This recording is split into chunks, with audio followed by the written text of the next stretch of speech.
Hello there. Hope you're all doing really well out there with this fantastic world we call coaching and people development. Wanted to jump in before this episode starts to let you know about an event coming up in a few short weeks' time, 14th of April.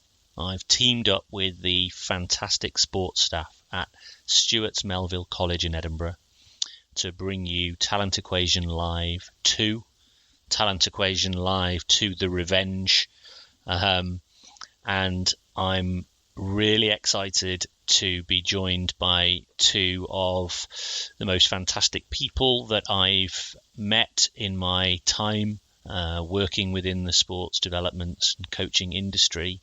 I'm going to be joined by Dr. Ed Corlin from Cork Institute of Technology. One of the most engaging, insightful, and fascinating speakers that you'll be able to come and learn with, who is just so intriguing with his thoughts and ideas around skill acquisition and athletic development and how we can help young people learn.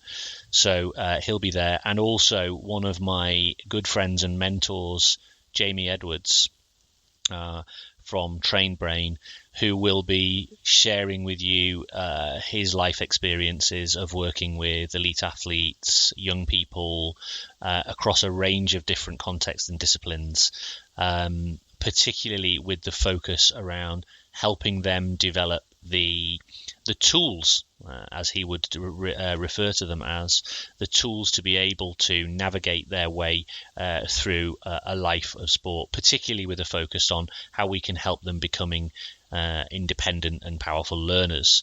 And so the three of us combined will be able to do some speaking, also work in some smaller groups, doing some Q&A, as well as doing some practical activities that will really get people going away with some real life practical things that they can bring straight into their coaching and hopefully help them work in a more effective way with the young people they're engaged with. So I really hope you can join us. It's going to be a great day of learning. Tickets are selling really quickly, so I'd recommend getting on board as quickly as possible. There's going to be a link in the show notes, and also there's an events page on my website if you want to be able to access that and come and join us on the day. Look forward to seeing you if you come. If not, obviously enjoy the show. Welcome to the Talent Equation Podcast. If you are passionate about helping young people to unleash their potential and want to find ways to do that better, then you've come to the right place. The Talent Equation Podcast seeks to answer the important questions facing parents, coaches, and talent developers as they try to help young people become the best they can be. This is a series of unscripted, unpolished conversations between people at the razor's edge of the talent community who are prepared to share their knowledge, experiences, and challenges in an effort to help others get better faster. Listen, reflect, and don't forget to join the discussion at thetalentequation.co.uk. Enjoy the show.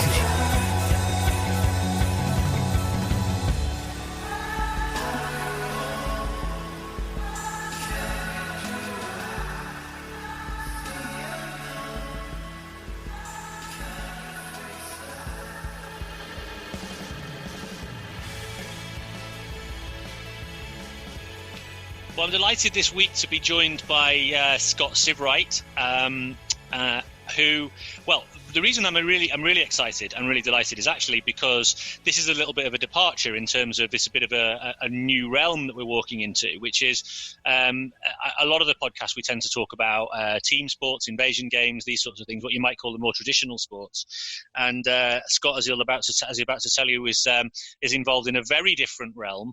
So anyway, Scott, welcome to the show. Thank you for having me. I'm thoroughly looking forward to this. So I guess, as always, the starting point is the backstory. You herald from this side of the pond, but are based over in America, I understand. But anyway, just talk me through the journey and everything that you're involved in, how you end up doing what you're doing now. Okay, well, I'll spare you the long version, but I came to the States about 15 years ago, looking for some new friends and community, and I started, took up kickboxing.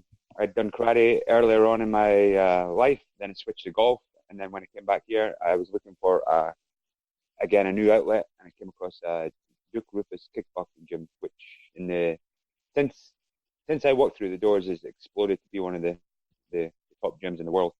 I competed briefly, but given that I started a little late in my career, I called an end to my short amateur career after about 8 fights, and I just became a father and whatnot. And I decided, like, the natural choice to progression was to go into coaching, and I had no idea how to coach. I had no business coaching, and that was about 8-9 years ago, and it really forced me to overcompensate by trying to find out as much as possible and explore in the coaching space, and it sent me down all kinds of rabbit holes, and culminating in our conversation today, I guess. part of my journey. And so you're focused now. So obviously you've been in this sort of martial arts space for quite some time, and now more focused. And with the explosion of mixed martial arts, that's become more of the focus in terms of what you do. Is that right? Yes, and I've recently opened with a partner of mine. Recently opened a gym, a mixed martial arts gym, and all designed around our philosophies and a lot of my learnings over the last couple of years.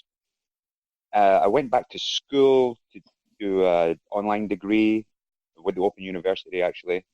Started off at health sciences, that transferred over into coaching and athletic development. I got a real passion for it. And actually, during my studies, I came across a video which really changed the trajectory of how I felt about coaching and sent me down this rabbit hole. It was with Trevor Reagan's block versus random practice. And that opened up a whole new world for me.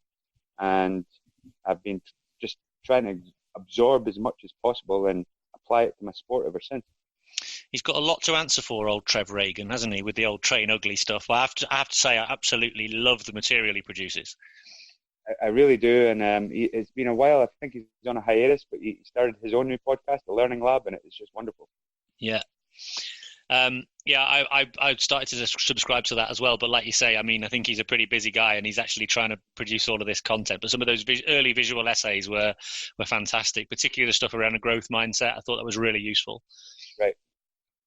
So, if he got you interested in the idea of block versus random practice, then that would have taken you down the rabbit hole. And then you go into the exploratory world of skill acquisition and all that sort of stuff. And then all of a sudden you're into a realm where you're thinking, wow, there's so much to learn here. You're continuously learning and developing in all these different areas. I'm interested to know, though, in terms of like from that initial stimulus, how that then now has shaped what you do with the work you're doing. Your gym or your concept, Primal MKE. I'd be interested to know what the MKE is. Well, that's just the short, it's the airport code for Milwaukee. Ah, got it. Okay, so it's the base. I get it. Right. And when searching for a name, that was kind of the hardest part of starting the business. My partner chose Primal, and but there seems to be no shortage of Primal MMAs out there, so we came up with Primal MKE. Okay, great. And so how did so that block versus random practice, just talk me through the kind of the journey, then you went on from there, and then what the sort of stuff that you've been learning, and then I suppose we can then begin to sort of drill into how that's applied into the kind of mixed martial arts space. So my first recollection of coming across this was Trevor's video, and subsequently I learned about the transfer, and it always occurred to me, especially with boxing and kickboxing, that we spend a great deal of time drilling, and then it never manifests in actual sparring or in competition. I knew that from a personal experience where I just look fantastic on the pads and feel like a god on the pads, and then once I actually got in the cage or a ring, it looked, it more resembled a bum fight on the streets. So transfer and specificity, that's kind of what have driven the initial philosophy into the way I coach. And since then, all the other components are coming in, representative design, and I'm cautious here, just throwing out buzzwords.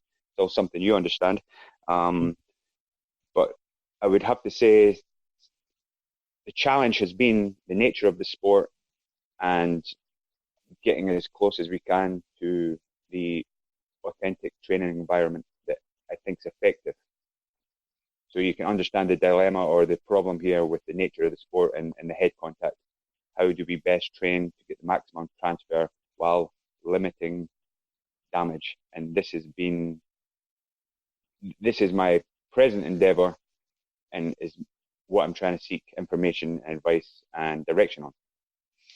So, I think actually you hit on the problem that I think, or one of the big challenges that many people who are exploring, kind of like human development through the lens of, if you like, a ecologically valid approach, is what you might call a representative practice design, or the representative learning design, and how representative is enough, first and foremost, and then how representative can it be whilst also not wanting to either overly stress the athlete to the point of injury, or potentially do something that would be potentially injurious to the athlete. So yeah, it's a real challenge, and I'd be interested to just understand a bit more about some of those dynamics, because I'm conscious that whilst I'm really fascinated by the whole MMA space, I'm certainly the least apt at the although I'm fascinated by jiu-jitsu and would love to learn jiu-jitsu, I am probably the worst martial artist you'll ever see. However, I'm absolutely in awe of the practitioner, and the skill levels of the practitioner is, I have to say, is truly something to behold. And so on that, just on a purely skill development level, I'm absolutely fascinated by the sport. I'm also fascinated by the kind of level of bravery and the almost that sort of that warrior mentality. The fact that two individuals can enter into combat and properly cause each other some serious damage and then hug immediately afterwards. It's a truly amazing endeavor in so many ways, and maybe we can explore some of that as we go through. But just coming back to this point about representativeness, I'd be really interested to explore a bit more of that. Well, it's definitely more of a challenge in the striking art. I come from more of a boxing background. That's where I started, and you basically have two tools. The objective is primarily punch your opponent in the head. So a wonderful sport. I still love it, but there really isn't a dumber sport, to be quite honest. Given what we know about head trauma in the brain and the consequences of chronic trauma. Jiu-jitsu is also something we incorporate heavily into our practice. That's much easier. It's much easier to apply these concepts and tools and philosophies to jiu-jitsu practice. However, the traditional jiu-jitsu model, I still feel, is largely stuck in the old block mentality, block drilling, drilling against in an inauthentic space. And this has been much easier for us to implement in our school. Again, it comes back with the head contact. This is where my biggest challenge is at the moment. So just sort of exploring that a little bit. So what are you trying to guard against? Reduce the amount of head contact while still maintaining representativeness. Right, and so there must be a threshold somewhere. It's clearly, if I hit you in the head with a feather duster or a 2x4, it's two different things, and somewhere in between there's a reasonable threshold. People get into the sport. There's assume a certain amount of risk. But where where along that line do we need to stay to be safe? Most of the classes that I run now are all live. We always have at least one of two or more things coming at us. So I'm trying to stay in the space of at least this choice reaction time rather than the single reaction time, where most of the sport is actually spent. And I try and say this to my students and athletes all the time. I could probably have my grandmother looking pretty good on the punch mitts after a day or two, or a week or two. But the new thing I've been speaking to the athletes about and trying to just sow the seeds and create this buy-in is the difference between the technique and the skill. And I think largely, and I understand it, but largely within our sport, that we spend way too much time on the technical space rather than the skill space. So, one of the things you don't get to see a lot of, or that much of, when it comes to MMA, is you don't get to see that much sort of training happening apart from the sort of training you see in the promos, which is, which heavily triggers me, because I'm sorry to interrupt there, but this is some of the problem. These routines and the flashy training montages that they put on, the countdowns and whatever. This is what all the kids are trying to emulate. Yeah, and this isn't where the skills are developed. No. And I'll let you, before I forget to do it, because I tend to do that. I don't know if you're familiar with the boxer Lomachenko. Vasily Lomachenko. He is just wonderful to watch. But his backstory, he had 386 amateur fights, of which he won 385. It's incredible. And he's just a joy to watch. His father also put him in ballet when he was younger. Okay. And they credit a lot of his footwork to ballet, which I don't buy. It doesn't jive with what we talk about. But I feel there's parents all over the world now putting their kids into ballet, getting better at ballet. So this is the danger of this looking upwards to the top guys and trying to emulate what they're doing. And it's tough for me as a new coach, because I'm trying to spread this word of knowledge, but until we have the champions or the achievements or the accolades as a result of it, it can often be falling on deaf ears. So. Yeah, and I think but it's interesting, because I was actually just about to say exactly that, and I'm not surprised you get triggered, because I get triggered as well. Because those montages, I'm pretty certain what happens. It's a little bit like sometimes you see videos, or you see even examples of what the top football teams are doing, and when the cameras turn up, there's absolutely no way coaches are going to be doing the stuff that they would be doing with their teams, because there's no way they're going to want to give it away. So they just put on for the cameras the kind of basic rudimentary run of the mill, what everybody expects you to do type of stuff, hitting the pads, etc., and it all looks smart and flashy, but that is genuinely not what's going to be going on most of the time, I imagine. And I believe that I've done a little research going back the way this phenomenon of the majority of the work being on the pads and looking good on the pads, and the 10, 15, 20 strike combos, which when was the last time anyone ever landed one of these? I believe that it is relatively recent. I think the old school boxers just laced up and went for it day after day in training.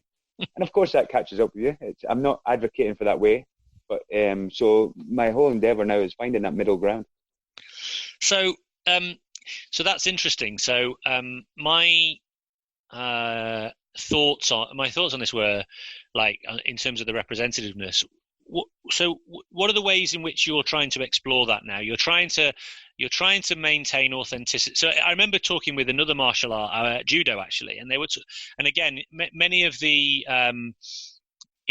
martial arts that have got their roots in, for example, Japan, China, etc., in the East, have tended to be, particularly, and my understanding anyway, for example, things like karate and judo, the emphasis often is on the authenticity of the movement. So it's about repeating the movement form so that you can perform the movement form, almost perfectly, as opposed to the actual bout, the actual match itself.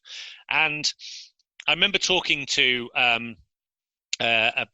somebody from GB Judo actually about how they have a real difficulty because the kind of the governing body or the originators of the sport have they feel very, very very powerfully about retaining the traditional authenticity of the movements of the activity and that being all important, whereas they feel actually we need to try and find different ways of doing it. And so I was sort of saying to them, talking to them about, well, if you really want to look at this from an authenticity perspective, you want young people not learning the moves of judo necessarily, but you want them to learn about the game, if you like, of judo, which is what are the ways in which we can get the other person on their back. And actually that should mean that we should have loads and loads of fun games and activities trying to throw people on the back, which kids love to do, particularly boys. So but he found it very difficult to grab hold of because of this traditional backdrop and the association with the techniques being all important. I don't know whether you've come across similar things. Oh, absolutely. And it's so especially from the Brazilian Jiu-Jitsu standpoint, there's a lot of dogmatic traditions there. I can go generally, I think it's changing, but generally I get the opportunity to travel. I can go to gyms all over, and it's the same concept. I think it's Mr. Kessel who often says, coaches coach like they were coached, and the infinite regression back, And so a typical MMA jiu-jitsu class, they'd run around in circles, do some calisthenics, forward roll on the floor.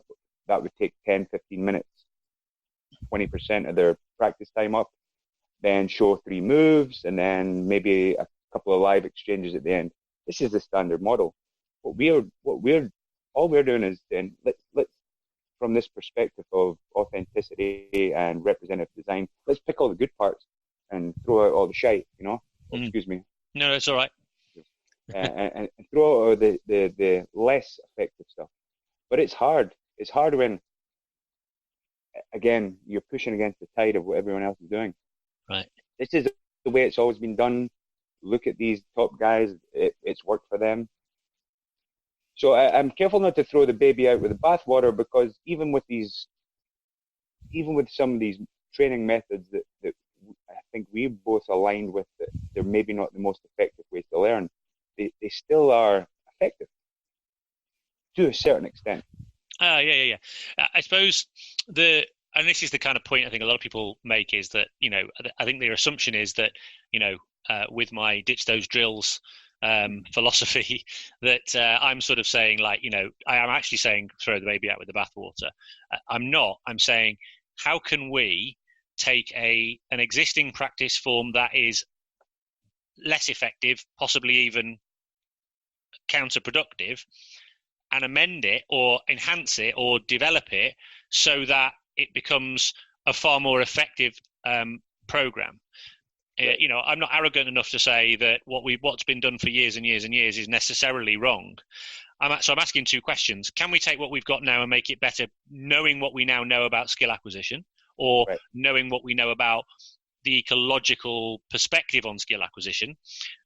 Or can we look at some of what we do now and actually genuinely critically evaluate it, and then decide whether we want to keep it or leave it, knowing that it's actually got relatively little value? And they're the 2 questions I think we have. That's the sort of question we should be asking ourselves all the time, I'd have thought. And yourself, a little bit name dropping here, but just some of the guys in the same space we're familiar with.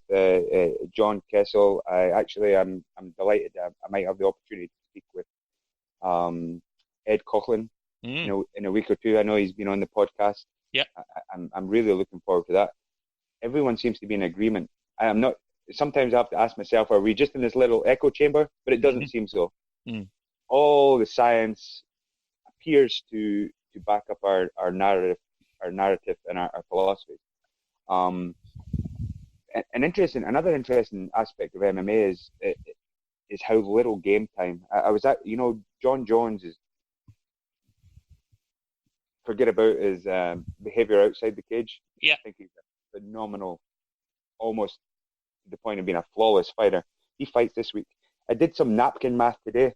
Before he won his world title back almost 10 years ago, he'd had about an hour and 20 minutes cage time, which is really incredible when you think about other sports. Football, hockey, rugby, hours and hours and hours that add up. And since then, over the last 10 years, actual game day fight time in the cage, he's had less than 5 hours. So hang on a second. Before he won his first world title, he'd had, what is it, an hour and a half of cage time? Under that. Yep.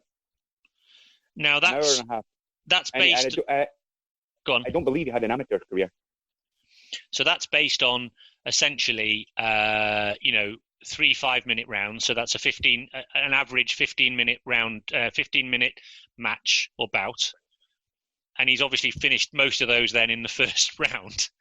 Right. To have such little ring time. Octagon time. Right.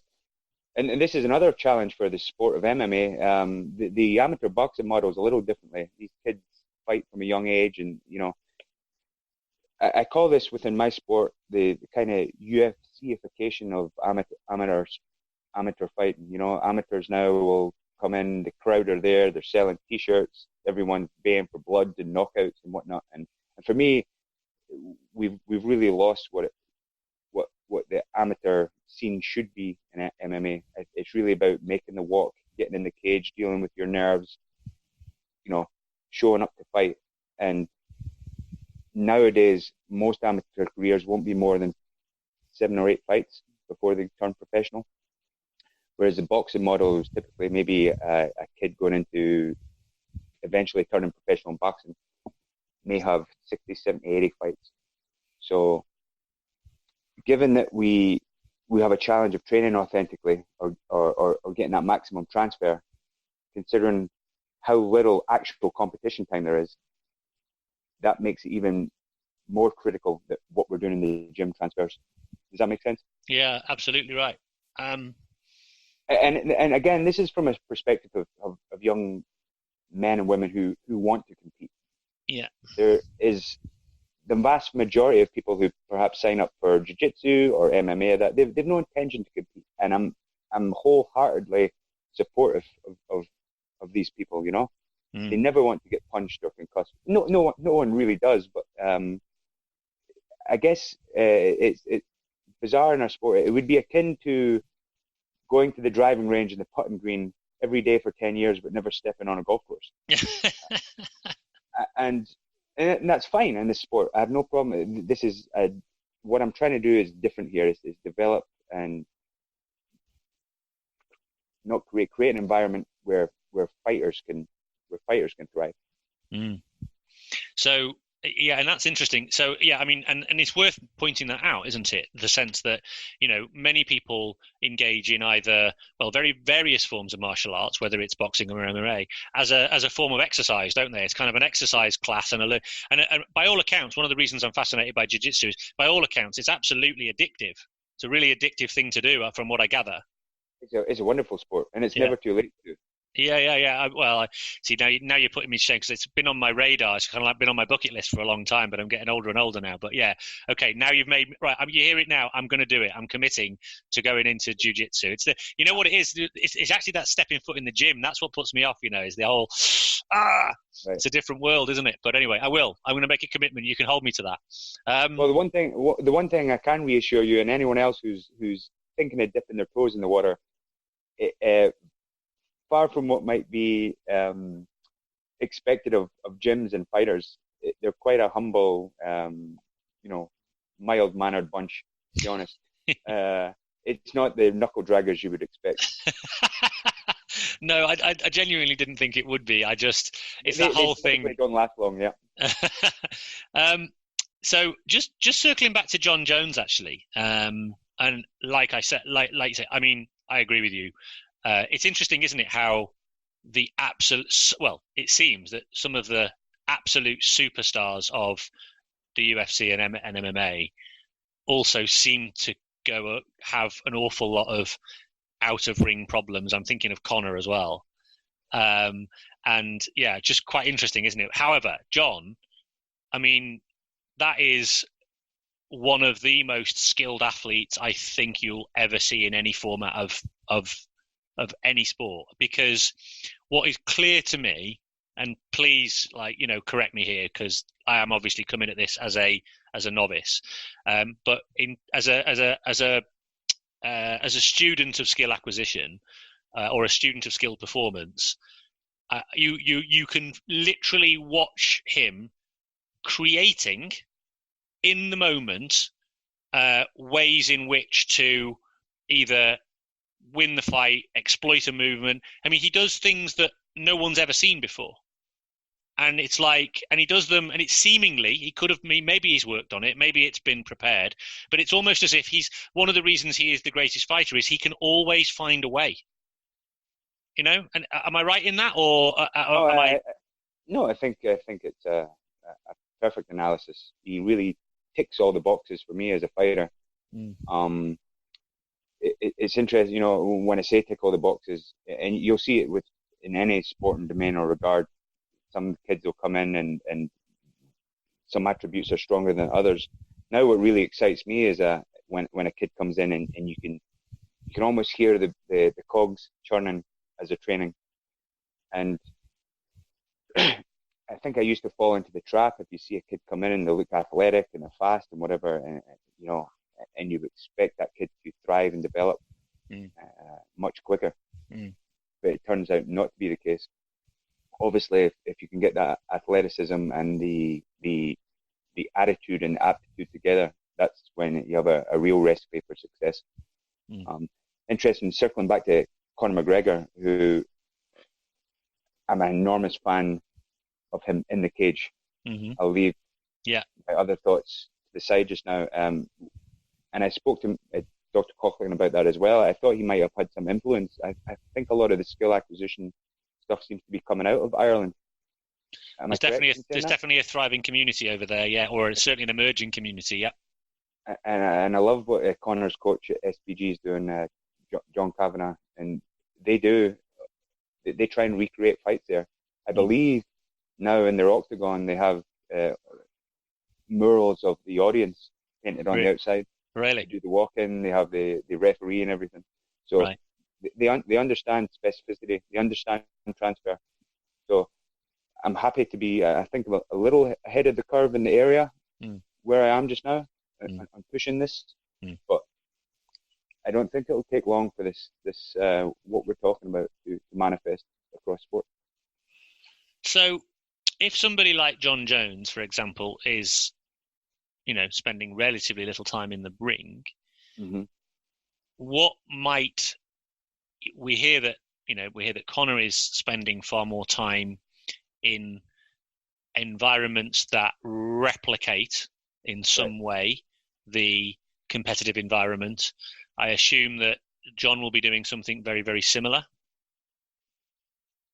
Yes, and John also has the benefit, he's surrounded by the elite, the top coaches, so you almost have this kind of Matthew effect where it just snowballs, accumulated advantage.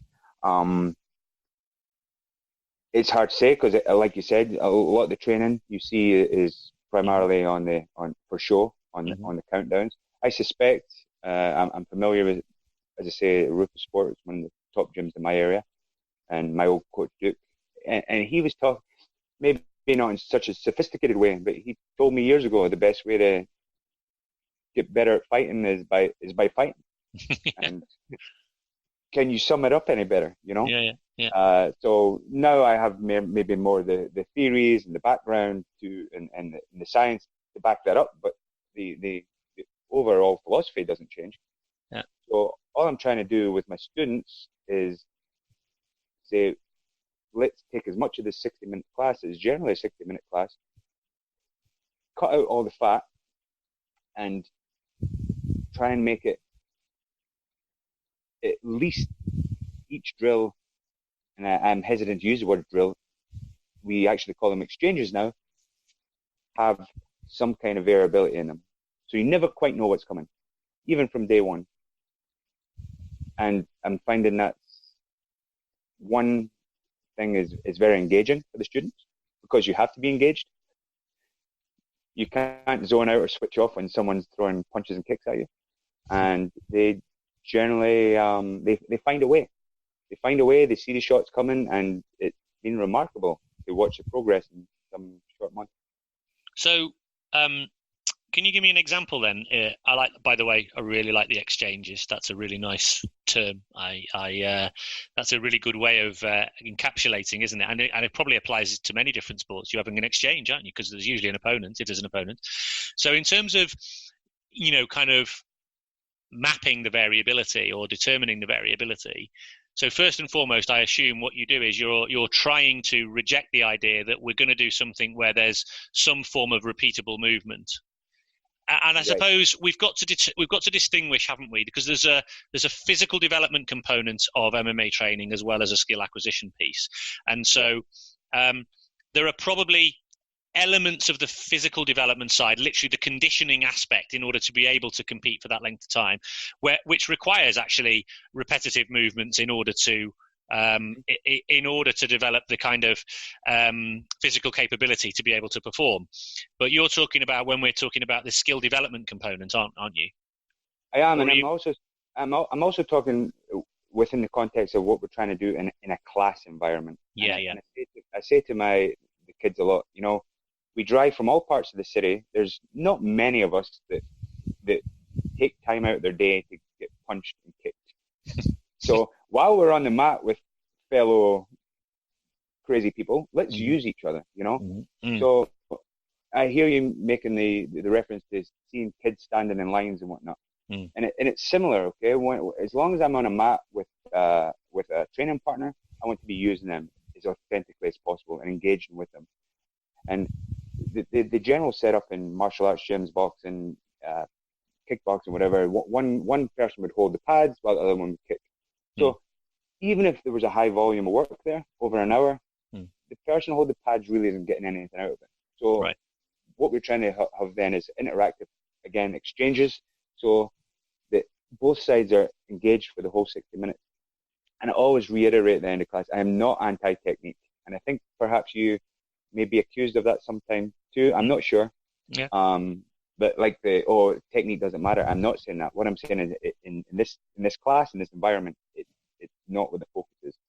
That's when you go after class, you practice your roundhouse kicks on the bag, practice your jabs on the heavy bag, whatever. I'm all for good technique.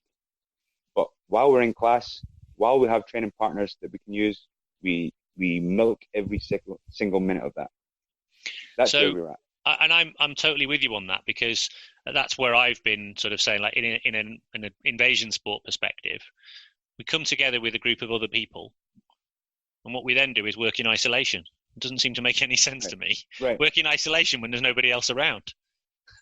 I'd rather definitely go out in the garden and kick a ball around or do whatever it is you want to do. But don't do that when you've got other people there, because the other people are really valuable and you can learn some really brilliant things while they're there. I was down in Las Vegas last year, and I went to, I won't mention the gym, but it was quite a high-profile gym. There was a couple of UFC fighters there leading practice, and we spent the first 30 minutes bear crawling and tumbling around the floor, and I just pouted for the rest of the day. And this is a high-level gym. There's top fighters coming out here. It was really quite something. So yeah, again, I'm taking all this information that I'm trying to absorb and just trying to blend it in and have it direct my practices. And my practice, I hopefully look back in a year and think, oh God, what was I doing? It's consistent drive towards the sweet spot, and I'm nowhere near yet, but I'm trying. Well, I mean, I suppose there's good news and there's bad news there. The good news is that as we're driving towards that sweet spot, we it's a fabulous and fascinating learning journey where you get so many rich insights as you go that it's absolutely fantastic from that perspective. The bad news is that sweet spot is somewhere you will probably, it's like the end of the rainbow. You probably will never quite get there. Or at least you'll feel like you haven't, even though you probably really have. But that's just the nature of this kind of world we live in, because we're constantly looking to tweak and amend and all those sorts of things. One thing I just wanted to talk a little bit about the idea about being anti-technique just for a second. You're right, that does come my way. And again, I by no means am I anti-technique. I'm pro-skill. Right. What I mean by that is that it's a reconceptualization of to see where technique comes from. So the traditional linear model of physical development is the idea that you must develop a movement pattern before you can apply it into a competitive context. And the ecological model, it says that technique is an emergent property that emerges from the needs of an environment based on the dynamics between the I know I'm telling you what you already know, but based on no, you're not actually, and I'm just I'm going to hold this up. It's not to. This is kind of heavy. It's kind of heavy. I'll admit, I chew on it a little, but I love some of the concepts and what Keith David talks about. So you've got there. I love that the merging, and this is something I try and feather through all my classes. Don't get hung up on technique. It will emerge. You will find a solution. So it's an emergent property because based on the dynamics of the task that you're trying to achieve. So this is where Carl Newell's triangle comes in. You know, the task, the individual capabilities, the opponent capabilities, and the environment that you're in. Right. And so how technique emerges, or how skill becomes a byproduct of essentially technique is developed as a response to the environment there. How well the environment is created, so it becomes different. It's different. It's about the environment design, the practice design is everything. You know, it's the central point. So from my perspective, one of the things I was interested in, and this is why I'm fascinated by different sports, you know, kind of concepts and platforms and different ways of doing things and different approaches. In that, going back to that idea of you're trying to minimize the amount of head contact and head trauma. And yet you're still you almost need at very least you need the threat of that in order to maintain authenticity. So how are you navigating that? Well, and it's not the first analogy I might use today, but my analogy with sparring is a poker analogy, that if you're playing Hold'em and the stakes are too low, you play like an asshole, right? And then conversely, if they're too high, you also play terribly. So it's getting that sweet spot of arousal, correct? It keeps coming back to the problem with jiu-jitsu, with wrestling, and largely with kickboxing, where we can strike and kick below the head. I don't struggle with this so much. It purely comes down to where my appetite for risk, and depending on the appetite for risk for the individual athlete when it comes to head strikes. It's an inevitable part of our game. I tend, like most fighters, more recently, I've started to look more into it. I wrote a paper for college on headgear and training, and why it probably doesn't help too much. But most fighters tend to bury their head in the sand. We don't watch the CTE movies or it's the elephant in the room that no one kind of talks about. So navigating that response. Yep. Sorry. Let's explore that, because I think that's really fascinating. Tell me more. So the data seems to be equivocal on whether headgear helps in sparring. We don't use headgear. My rationale for it is, and I believe they call it risk compensation theory, that if you have headgear on, you tend to hit harder. You tend to swing. You tend to feel like you're safer. You have a bigger target. You can't see as well. So we felt that, and similarly it goes with the size of the gloves. We have these big, soft, padded training gloves that we use, and people think they can hit as hard as they want. When we put the smaller gloves on, people tend to regulate their intensity accordingly. So it's kind of counterintuitive. Sometimes what's meant to help us and make us safer, I don't believe is actually doing what it's intended to do. Now, I tell you what, that is a really brilliant example, I think, of ecological validity. I mean, that's genuinely fascinating. So again, and the more I think about it, the more you're absolutely right. I mean, your reference to CTE, for those people who don't know, is this. If anyone's seen the film Concussion starring Will Smith, brilliant film. If anyone's not seen it, they really need to. I haven't seen it. Oh, really? nor have most of my friends. Well, but I mean, it's fascinating from the perspective of just this idea that, you've got individuals who, in a sport like American football, where you're wearing protective gear, theoretically, because the protective gear then stops the injuries. But what that does is it allows people to throw their bodies in ways that they wouldn't otherwise do. So you don't see the hits in rugby union. Well, it's becoming increasingly like that, but you see less of the hits in rugby union because it would injure the tackler as much as it would injure the person being tackled. But in American football, they're reckless because they've got the protective gear. They throw their bodies at people with willful abandon, and the clash of heads that happens because they wear helmets means that they get such huge amounts of shock that over a period of time, when they clash, it creates this sort of traumatic brain injury. And interestingly, that's absolutely totally right. You totally understand why people wear headgear, but the reality is, like you say, it makes them reckless. And I love the idea of, it's like poker. The stakes are too low, aren't they? So you just make wild bets and lose. What does it matter? The stakes are too low. So you have to get the stake. You don't want to make it too high either, because then you're too cautious, aren't you? So you've got to get the stakes right. It's a great analogy, actually, the more I think about it. So actually, having somebody with big headgear, big gloves on, that's not going to really teach them about fighting, because they throw themselves into landing punches, not really that bothered about what's going to come back.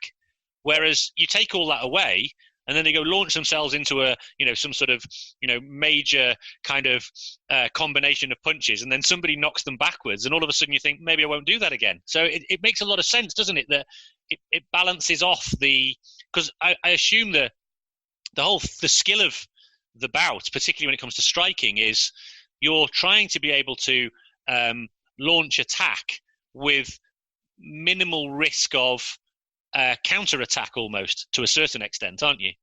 Correct. It's being able to hit without being hit. Exactly, yeah.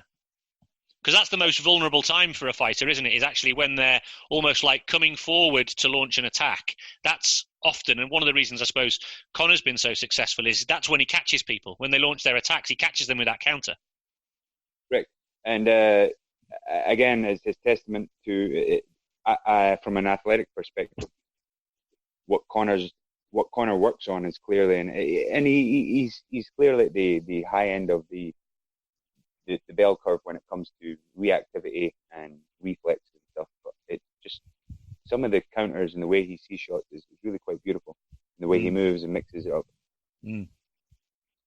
It pains me to be such a fanboy of Conor McGregor's fighting, but here I am. But respect where respect is due. You can't not. I mean, like you say, yeah, I genuinely do wish all the other stuff hadn't happened, because I'd find it easier to, kind of talk about this. But if you just, like you say, forget everything else, just talk about the time in the ring, there is something just genuinely incredible about the way he can fight. I mean, even let's take that recent bout against Cowboy Cerrone. I mean, the way he created, it was like a shoulder shrug move, wasn't it? Right. Essentially, in a clench, basically nearly knocked the guy out with his shoulder. It's like never been. Have you ever seen that? I've never seen that before. No, I hadn't seen it before. I've seen similar things in the clinch and whatnot, but no, I haven't seen it used so effectively. Yeah. And interestingly, I wrote an article last week on drills versus skills. It was about YouTube coaching, and there's one kid on YouTube just now. He runs a channel called MMA Shredded. His name is Jeff Chan, and I'm also a fanboy of him. He really gets it. So he will block drill a move 2 or 3 times, and then he'll immediately implement it into sparring over a course of 3, 4, 5 days, a couple of weeks. It's not heavily edited. He shows his fails, he shows his successes, he shows what was effective, what wasn't. He doesn't, and I would imagine, I would have to guess, it takes up about 80% of his training is sparring, light sparring, you know. Contextualized. He gets the concept down in a quick block drill, and then he immediately tries to implement it into open play, and it's really wonderful. Not too many guys are doing that. As far as, you know, if you look for a YouTube tutorial how to do a certain technique, there's countless. They're countless. So I really like what this guy's doing. He just signed for a big promotion out in Japan. I'm not the least bit surprised. And if I had to recommend any kind of YouTube or online resource for young fighters, that's immediately where I point. Right. But the skills and drills, these old adages that stick with our sport, you know, oh, drills make skills. No, they really don't, right? So, and then you talked about traditional martial arts, the old adage, you know, you don't fear the man who knows 1,000 techniques, fear the man who has practiced one technique 1,000 times. And this permeates in our sport, because then you have, like we say, let's do this particular movement over and over and over and over, and yet it's just not there. So I like the adage. I just move it around a little bit and say, well, fear the man who's done one technique 1,000 times within an authentic context. Yeah. So now I was just about to say the same thing, because that quote's ascribed to Bruce Lee, isn't it? Right. But that wasn't how Bruce Lee trained. He did everything, right? Yeah, and he spent an awful lot of time in he used to put himself into life-threatening situations. Right. There's a lot of this stuff's mythology, isn't it? But so that's how we change that quote, isn't it? You know, it's don't fear the man who's done 10,000 things once. Fear the man who's done one thing 10,000 times in an appropriate context. We have to put that bracket on the end of it. and getting a bit more into the concepts and the science concepts. I'm not sure how you label it, but advanced cueing, or the reading. So if there's any sport where reading is so critical, it's probably boxing and kickboxing. You know, the consequences of not reading a shot right or not seeing a shot can be, you know, devastating. So when we block drill, which we typically do, we dampen that or switch it off completely, this reading. So what I emphasize in the gym, and even I run a foundations class for people who have never been in before, I have punches and kicks coming at them from day one. We need to start anticipating and reading our opponents. So there's always a reading element within our exchanges every single time. Because it's really interesting. I've been watching or been following the latest episode of The Ultimate Fighter, which is, for those people who don't know, is the reality show where they take relatively unknown fighters and give them a chance to sort of almost fight their way to an MMA contract. It's a bit like The Apprentice for MMA fighters. They're obviously far higher caliber than they were, but it's amazing how many high level fighters have actually come through that route. But what was interesting is that's where you actually do get to see a little bit of the behind the scenes in some of the training methodologies. And at the moment in the current series, you've got Robert Whittaker and Kelvin Gastelum, and they're very different styles. But what was interesting was Robert Whittaker's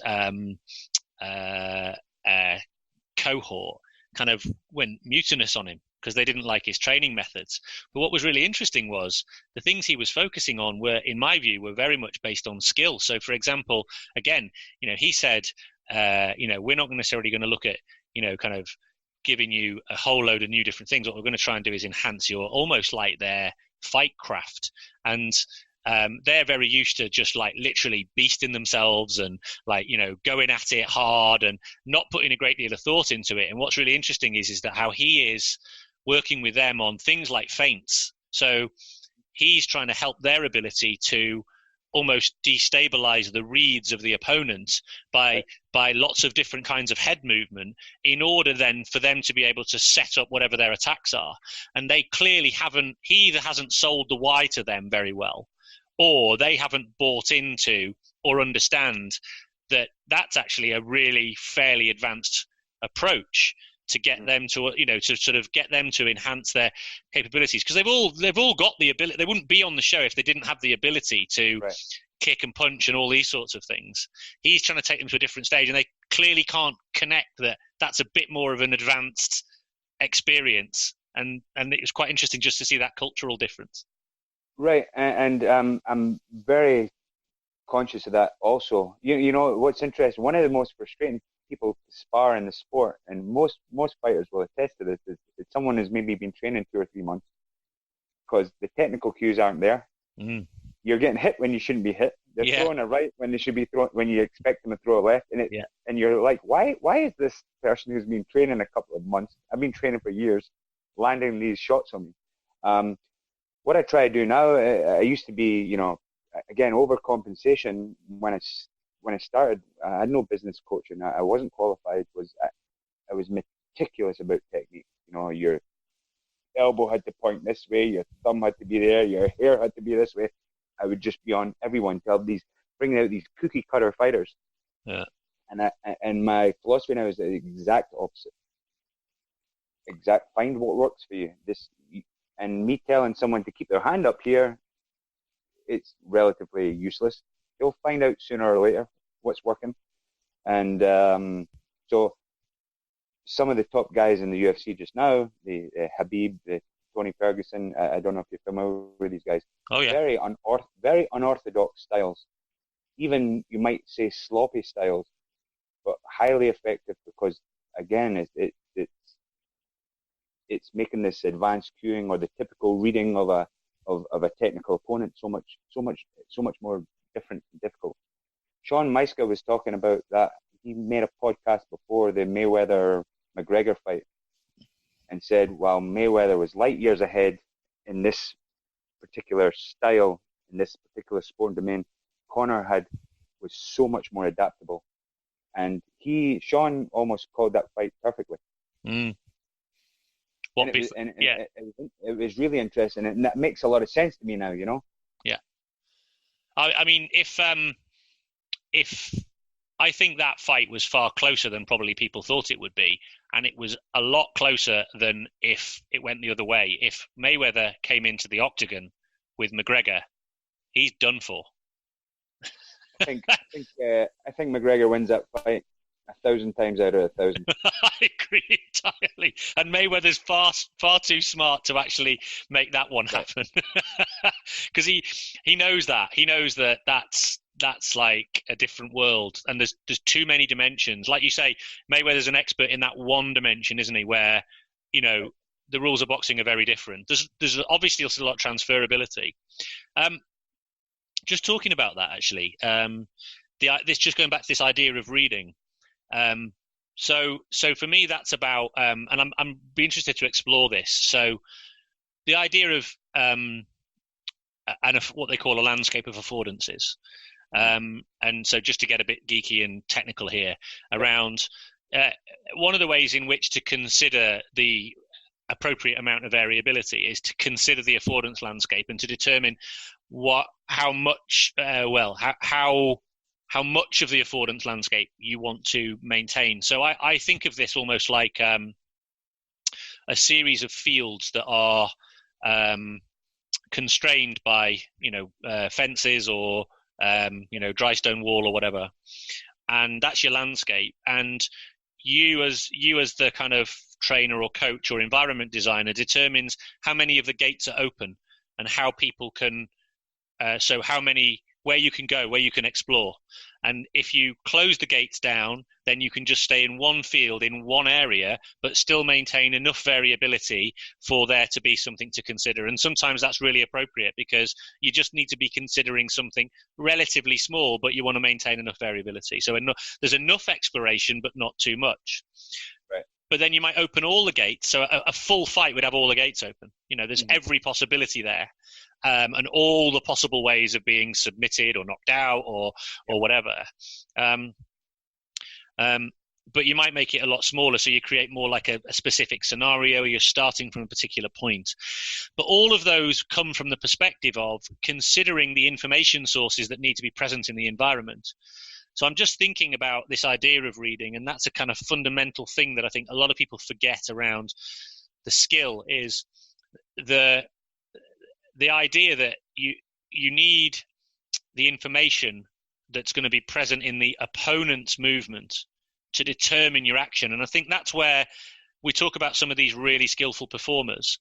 One of the reasons that they're so skillful is that they have an ability to interpret an opponent's movement and utilize the opponent's movement to their advantage, regardless of what the opponent does. Jones is a great example of that. In many ways, I imagine Jones goes in with a game plan, but I imagine it's fairly loose because he is going to respond to what the opponent brings at the moment, and he has a movement repertoire, and I'm going to say movement from the perspective of it is a movement repertoire that is so broad and so adaptable that whatever the opponent brings, he has an answer for. And McGregor's the same, Habib's the same. All of these really, really high-level performers have been able to do that, I think. No, I agree. And so just to try and keep up with you on the geekiness with the concept of perception-action coupling. Yeah. When we decouple this, if that makes sense, when we decouple this in our training, it becomes enormously ineffective. Yeah. So I'm always aware and conscious and try to have this sense of coupling, and then of course using the constraints. An example might be last night we were working on a particular switch kick catch, and I still do a little block drilling, a minute or two, and then we immediately put it into open spar. And depending on the capacity or the skill level of the students, I might say to one particular group, okay, you're either going to, I never want one thing coming at you, you're either going to throw the switch kick, or the right kick, or the left kick. So there's at least a little variability. Yeah. And for more skilled guys, I said, let it go. Just throw plenty of switch kicks and look for it. Let everything else be chaos and just look for this. I guess you would call that an affordance, right? Yeah. The opportunity for action, yeah. The opportunity for action. Yeah. So provide a bunch of these opportunities. Now, one of the things that I've never been able to, and you might be able to help me with this, I'm looking forward to speaking with Ed also, is to develop a skill. How often do we need to practice over the course of a week, a day, a month to reach that kind of critical point where we can consider it a tool in our box? Of course, we can always improve the skills, but you understand where is that retention line? And I'm kind of clueless when it comes to that. Well, so I think, again, this is one of the inherent difficulties with so I think one of the reasons it's so attractive to think of skill from the perspective of an aggregation of technical movement, or technique, if you like, is if you repeat a movement over and over again and then you can repeat it, it feels as if you've got it. Right. So I've got it, right? So I can do that. I've done that loads of times. I can do it until such time as somebody does something that means that that's no longer a relevant movement, and therefore you haven't got it. You've got something else. So that the reason it's attractive is it's really measurable, and it's intuitively feels as if, look, I've made some progress here. I couldn't do this move, now I can. Now, when you're conceptualizing in a different way, one of the things you have to get to grips with is the idea that the movement itself, in terms of the fundamental basics of how that movement takes place is really just a starting point or a framework within which you're then going to have to adapt in order to be able to utilize it effectively. And if you change the way an opponent interacts with you, the way you perform that move will be different. It'll be slightly different depending on their body movement, whatever it is. So the ability to kind of attune to that is the key element here. Now, also, the minute I change the opponent, right? So all of a sudden I say, right, switch opponents. All of a sudden now I've got to find a different way because of their movement for me to perform the action, or to determine, firstly, when the action should be performed, how the action should be performed, the effectiveness of the action in order to avoid whatever they might do in return, all these different, the queuing elements, all those sorts of things.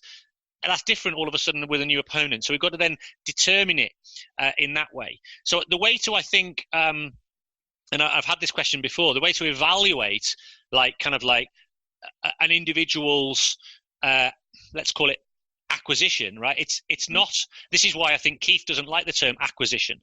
He prefers the idea of skill attunement, because what he's sort of saying is it's a constant process of exploration, alignment, refinement, exploration, alignment, refinement, exploration, alignment, refinement, that is constantly in flow. It's an intuitive sense, I think, for the performer when they feel that they've got enough of that they feel, I reckon I can probably deploy that in most situations. I've now learned not just the move, but I've learned the attunement and the adaptability required to be able to perform that move in multiple dynamic situations. And I think they will report that back to say, I feel kind of comfortable with that now, in order to either move on to something else or to begin a different process of refinement. Yeah. So that's a very inexact answer to the question. But I hope it gives you a sense of that reconceptualization of the way of thinking about it. Does that make sense? No, it makes a lot of sense. And there's certain little, again, we'll call them exchanges, that I've been feathering in over the last couple of months. And one of my fighters fought last weekend, and it's perhaps 3-4 minutes of the class. We'll have one side kick, just throwing kicks, trying to land kicks, any kick, spinning kicks, whatever. And the other side will work on just blocking it and looking to catch the leg. And of course, this appeared on last Saturday night in his fight. The guy threw a kick, he caught it, put him on his back, took him down, choked him out, won the fight. Wow. So it's appeared, and it's, of course, wonderful validation for what we're trying to do. And it's not always the case. Win some, you lose some. But what you've done there is exposed an individual to an environment that has a range of an information source that may or may not be relevant to them in the context. And what they've then done is, because of their opportunities to interact with that, with that environment, they've been given the opportunity to understand when that and to a certain extent they then got that kind of more intuitive movement that then determines that I've been in this environment, I kind of have an understanding of what might happen here and what I might do next, which again wouldn't have been possible with an isolated practice. You spend all your time in pads, you wouldn't have done that. Right, and another thing, I think I may be falsely attributing this to you, but it resonated with me. I think you mentioned it. You want your game day to be the coach's day off. Yes. Okay. And it wasn't me. I said it on a podcast, but it was Michael Chaker, actually, the Australian rugby coach, who said that. Well, that rattled around my head. Mm-hmm. Ordinarily, there's 3 cornermen all screaming on top of each other. Do this, do that, And we've dialed that way back. And on Saturday, when my guy Austin went into fight, he just knew what to do. And we've been really trying to promote this in the gym. Stop looking at the coach. We don't know the answers. You're your own best coach. You can see what's right in front of you. So we're trying to avoid this learned helplessness. Yeah. where the coach must answer and fix my problem. What am I doing wrong? We're trying to reinforce this sense that you're problem solving machines. This is my partner Ben. He does the grappling side of the coaching and mostly the striking, and he is constantly drumming this into the student. Find a solution. If it feels like a move, it's probably a move. And this is blasphemy within the community sometimes, the way the sport should be taught, and how technique is king.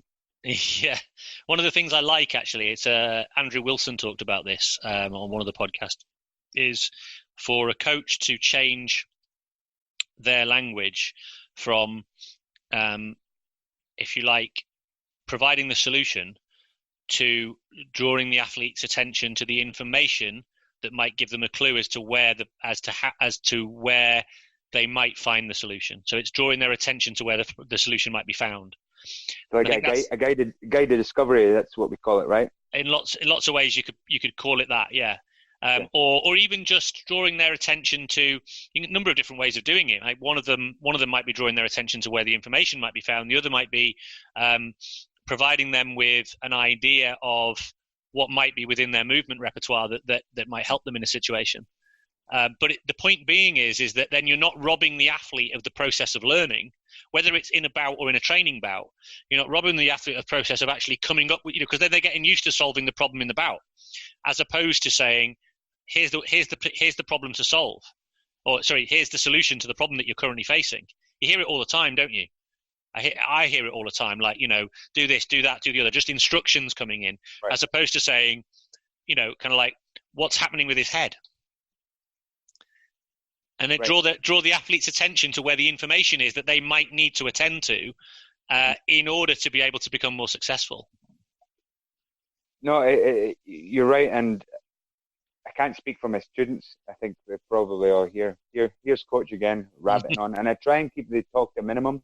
Yeah, I do have a debriefing at the end of each class. And again, we're trying to break a lot of the traditional rules here. We sit in a little huddle.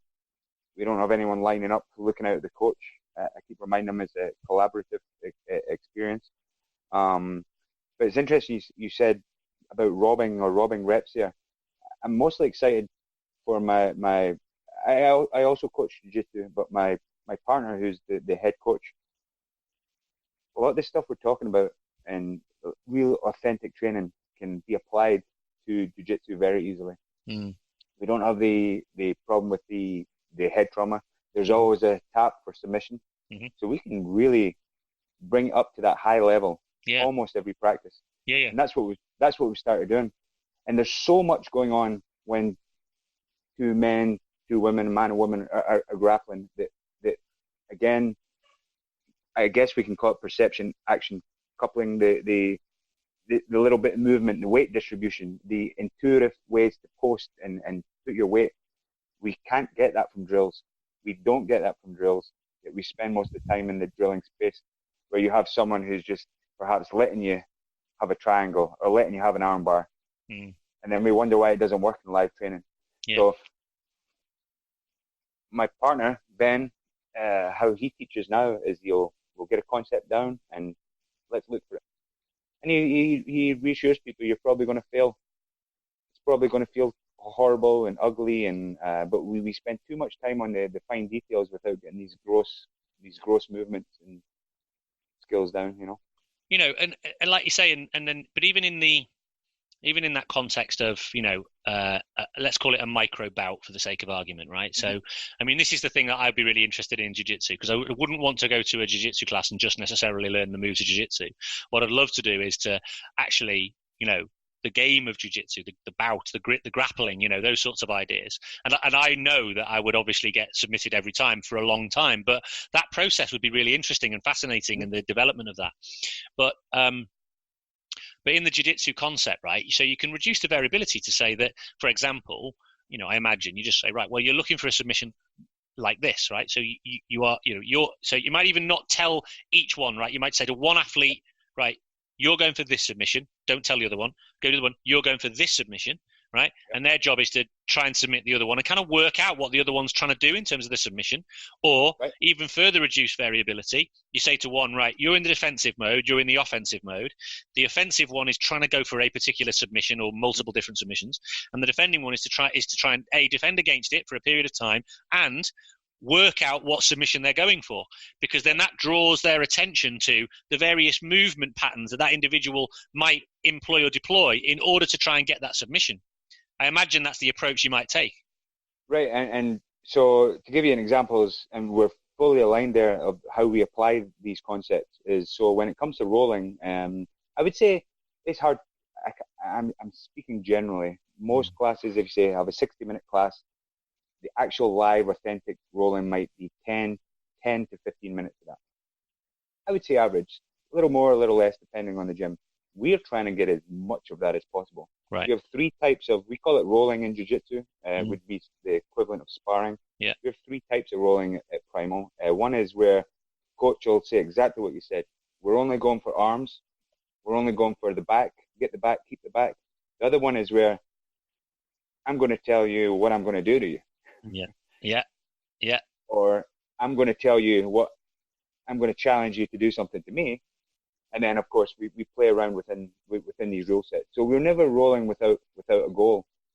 And going back to perhaps a poker analogy, what I did, and we did this last night, it's more of an intermediate group of kickboxers. I have a drill called Dealer's Choice. And you might have a 90-second round where one side is purely reading, reacting, and countering, and the other offensive side has 3 tools, 3 cards, we could say. Yeah. You can use them whenever, however you like, double them up. So I'll give you an example. One might, and his opponent won't know, his partner won't know. He has to pick up on these cues and then start processing accordingly. So it might be maybe a jab, a roundhouse kick, and maybe a left hook. Yeah. And so over the course of the round, you have to figure out what your partner's doing, and then react accordingly. And this is the way we kind of design our drills. And of course, we can add tools, we can take away tools, get that. Let's throw another buzz thing in there with a kind of challenge point there to make it, to look for that Goldilocks level of difficulty for each pair. Did that make any sense? Yeah, no, totally. I like the categorizations actually, and I like the fact that you're involving either the opponent in the selection of the action. That's quite a nice idea actually. The idea about I'm going to do this to you. It's like, no, you're not. Okay, right. Or I want you to try and do this to me, and then like that's really interesting. One thing I was just going to ask about that. And again, this applies to any form of sparring of any kind, like you say, I was just this idea of like constraining to afford, or like affordance-led coaching. So, for example, I wonder whether one of the things that I do quite a bit is for example, if I want to work on a particular attack approach or attack move, I give the task to the defender. So I might say, right, defenders, you've got to make certain type of tackle, and you've got to do certain amount of tackles in a certain moment in time.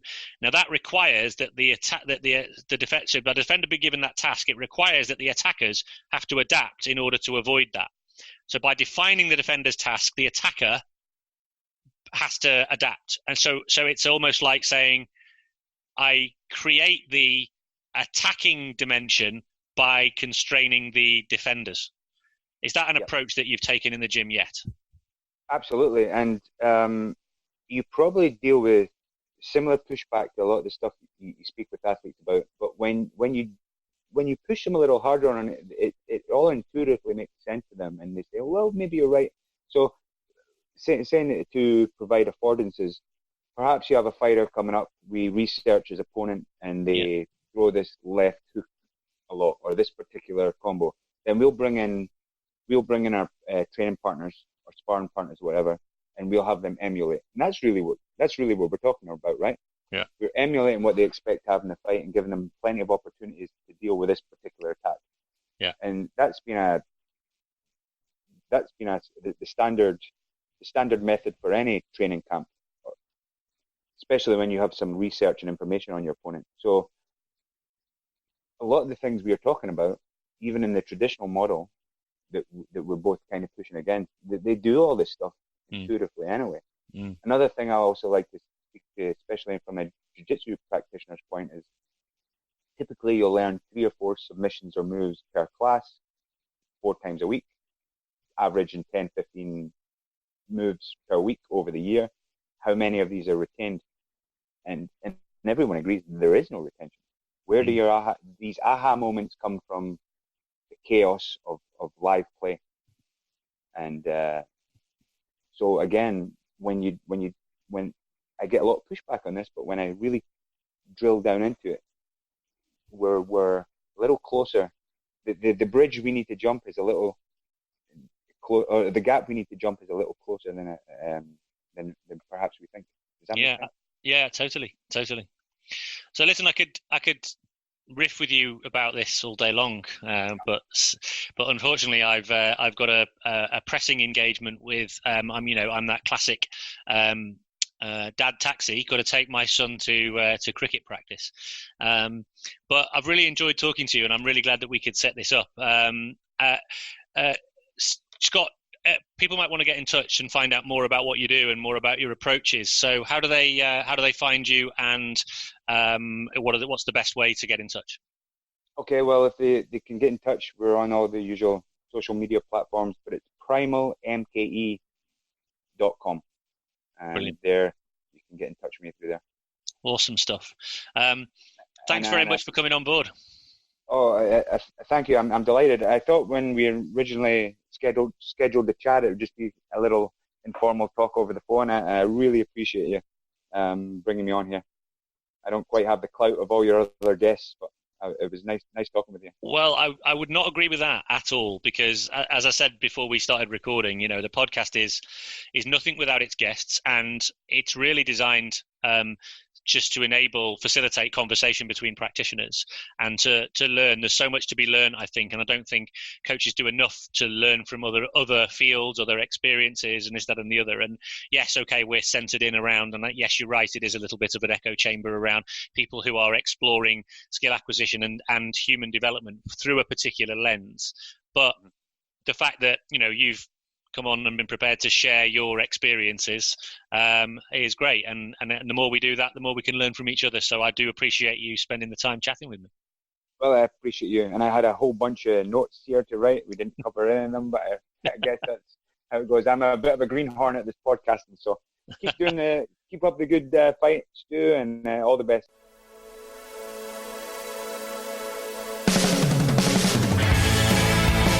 Thanks for listening to the Talent Equation podcast. If you like the show, then please consider supporting it by leaving a review on your favorite podcast player, telling your friends about it, or even becoming a hero and show your appreciation by becoming a patron. Just head over to thetalentequation.co.uk and click on the Becoming a Patron button at the top of the page.